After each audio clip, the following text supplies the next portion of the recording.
So 4b talks about limits, and we've seen it written as the limit of x comma y approaches a comma b. And this means,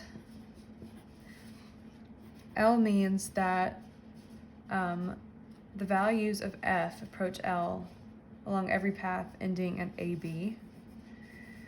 So say this was equal to 1 comma 2.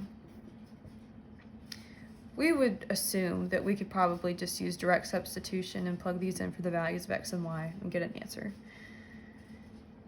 But for this section, we need to consider a couple of things. So in order to use direct substitution, function needs to either be polynomial function, exponential, or it needs to have a log or be a rational function, etc. So say we had the limit of x comma y approaches 1, 2. We have 2x squared plus 3y squared all over x squared plus y squared. We can tell just by looking at this that we can plug the 1 in for the x values and the 2 in for the y values and get an answer. But what if this was the limit of x comma y approaches 0, 0? If we were to use direct substitution, we would get 0, 0.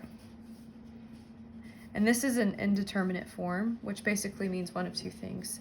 Either the limit does not exist, or it does, but we have to do more work.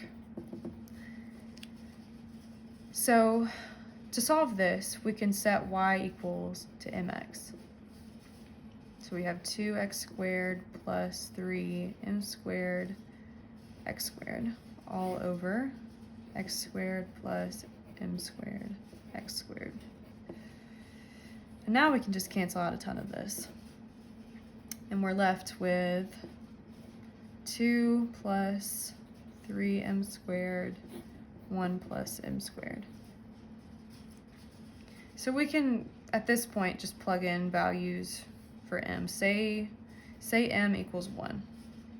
We can do 2 plus 3, 1. This gives us 5 over 2. And now let's say m equals 2. Do the same thing, plug it in 2. Let's see, that's 4, 12, 14 over 5. And since these two answers are not the same, that means that the limit does not exist.